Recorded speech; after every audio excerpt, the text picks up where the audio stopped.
ሰላም ጤና ይስጥልን የተከበራችሁ አድማጭ ተመልካቾቻችን፣ በዛሬው የሰበር ውሳኔ ዳሰሳችን ላይ የምንመለከተው የፍርድ ቤት እግድ የተሰጠበት ቤት በሽያጭ ማስተላለፍ የሚኖረውን ውጤት ነው። የሰበር መዝገብ ቁጥሩ 177862 በጥር 28 ቀን 2012 የተሰጠ ውሳኔ ነው። በዚህ የሰበር ውሳኔ ላይ ሰበር የዳሰሳቸውን ዋና ዋና ነጥቦች ስናነሳ፣ አንደኛ በፍርድ ቤት እግድ የወጣበት ቤት በሽያጭ ማስተላለፍ ይቻላል ወይስ አይቻልም የሚለውን፣ ሁለተኛ ገዢዎች ግዢውን ሲፈጽሙ በቅን ልቦና ቢሆን ውጤቱን ይቀይረዋል ወይ የሚለውን፣ ሶስተኛ ገዢዎች ከገዙት በኋላ ተጨማሪ ወጪ አውጥተው ግንባታ ካደረጉ ውጤቱን ይቀይረዋል ወይ የሚለውን፣ አራተኛ ቤቱ የተሸጠው በወካይ ስለሆነ ወካዩን በተመለከተ ሰበር ያለው ነገር አለ። አምስተኛ የቤት ሽያጭ ውሉ በሕግ ስልጣን በተሰጠው አካል ፊት መሆኑ ውጤቱን ይቀይራል ወይ የሚለውን ነገር ዲስከስ አድርጓል ማለት ነው። እነዚህን ነገሮች በጥቅሉ ሰበር ዲስከስ ሲያደርግ ሰበር ያረጋገጣቸው ፍሬ ነገሮች፣ አንደኛ ቤቱ እንዳይሸጥ እንዳይለወጥ በፍርድ ቤት እግድ ያለበት መሆኑን አረጋግጧል። ሁለተኛ ደግሞ ይህ እግድ እንዳልተነሳ ወይም እግዱ እንደተነሳ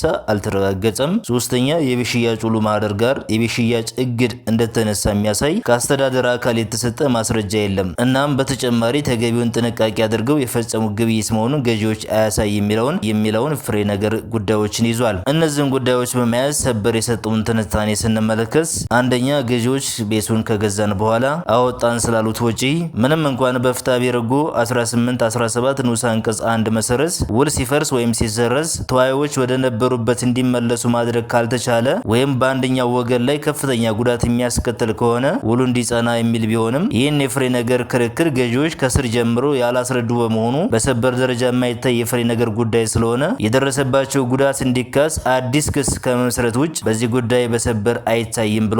ሁለተኛ የቤት ሽያጭ ውሉ የተደረገው በሕግ ስልጣን በተሰጠው አዋይ ፊት መደረጉ ያለው ዓላማ ምንድን ነው የሚለውን አብራርቷል። አንደኛ ውል የተደረገበትን እርግጠኛ ቀን ለማወቅ ነው። ስለሆነ በፍትሐ ብሔር ሕግ ቁጥር 2015 ሀ መሰረት ውል የተደረገበት ቀን ውሉ በሕግ ስልጣን በተሰጠው ውል አዋዋይ ፊት ቀርቦ ተረጋግጦ የተመዘገበበት ቀን ነው። ይህን አስመልክቶ ሰበር በመዝገብ ቁጥር 36740 በ2303 2001 ወስኗል። ሶስተኛ በፍትሐ ብሔር ስነ ስርዓት ሕግ ቁጥር 154 እና ተከታዮቹ ድንጋጌዎች መሰረት ፍርድ ቤት እግድ ትዕዛዝ የሚሰጠው ተከሳሹ የባለመብቶችን ጥቅም ለመጉዳት ሲል ንብረቱን ለሌላ ሰው አሳልፎ በመስጠት ወይም ለመሸጥ ወይም ለማባከን ወዘተ ማቀዱ በቃለ መሐላ አረጋግጦ ሲቀርብ በክርክሩ አሸናፊ ለሚሆነው ሰው ምቹ ሁኔታ ለመፍጠር ሲባል ንብረቱ እንዳለ እንዲቆይ፣ ከመጥፋት እንዲድን፣ እንዳይበላሽ፣ ለሌላ ሰው ተላልፎ እንዳይሰጥ ለመጠበቅ ካለው ዓላማ የሚሰጥ ትዕዛዝ ነው። አንድ ሰው ያለው መብት ለሌላ ሰው ለማስተላለፍ መብቱ ላይ ምንም አይነት ገደብ ሊኖርበት አይገባም።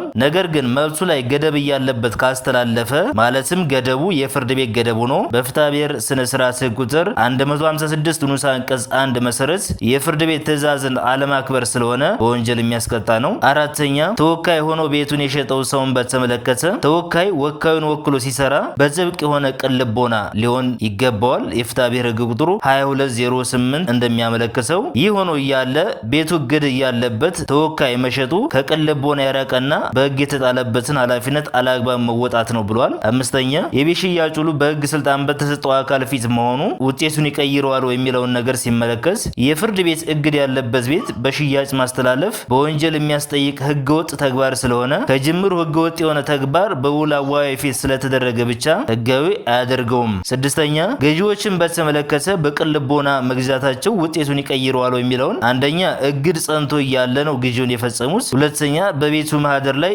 እግድ የለውም ወይም እግዱ ተነስቷል የሚል አልተቀመጠም። ሶስተኛ ይህ ውል ቢጸድቅ የህግ በላይነትን የሚጥስና ህገወጥነትን የሚያበረታታ በመሆኑ በቅን ልቦና ቢገዙትም በህግ ጥበቃ ማድረግ ተገቢ አይደለም ብሏል ሰበር ማለት ነው። በመጨረሻ ሰበር በአጭሩ ማደማደሚያ ሲሰጥ የቤት ሽያጭ ውሉ እግድ ጸንቶ እያለ የተፈጸመ በመሆኑ በህግና በፍርድ ጥበቃ የተደረገላቸውን ሰዎች በቤቱ ላይ ያላቸውን የባለቤትነት መብት የሚያሳጣ ስለሆነ በፍትሐ ብሔር ሕግ ቁጥር 1808 ንዑስ አንቀጽ 2 መሰረት የቤት ሽያጭ ውሉ ሊፈርስ ይገባል ብሏል።